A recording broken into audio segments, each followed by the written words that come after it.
Bonjour, j'espère que vous allez bien. Ça fait longtemps. Désolée pour cette longue absence. On se retrouve juste après le générique pour de petites explications. A tout de suite.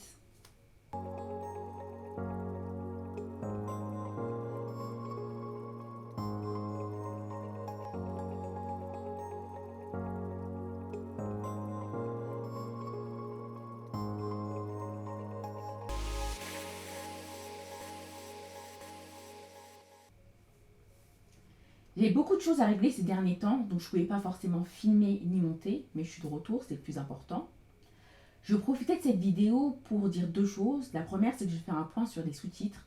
Il n'y aura plus de sous-titres sur ma chaîne YouTube, pour le moment en tout cas, que ce soit en anglais ou en français, parce que ça me prend trop de temps et ça me freine pour pouvoir faire du contenu. Mais ma chaîne, elle va rester bilingue, français-anglais, mon Instagram pareil.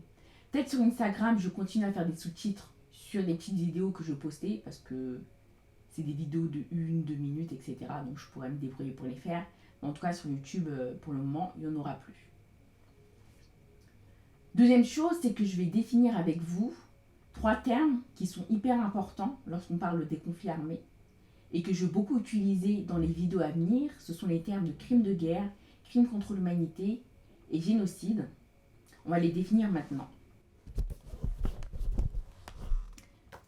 Je vais beaucoup regarder en bas. C'est juste que je vais lire mes notes sur mon ordinateur. Crimes de guerre.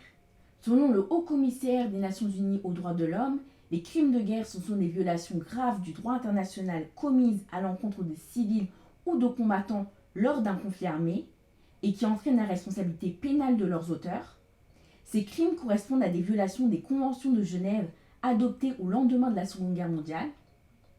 Cela concerne les homicides, les tortures, les prises d'otages, l'utilisation d'enfants soldats, les déportations illégales, les attaques intentionnelles contre les civils, les viols, les pillages ou encore l'utilisation de gaz ou d'autres armes généralement interdites qui peuvent causer de grandes souffrances. Crime contre l'humanité. La notion de crime contre l'humanité a été créée et définie le 8 août 1945 par l'article 6 des statuts du Tribunal international de Nuremberg, notamment pour punir les crimes commis par les nazis.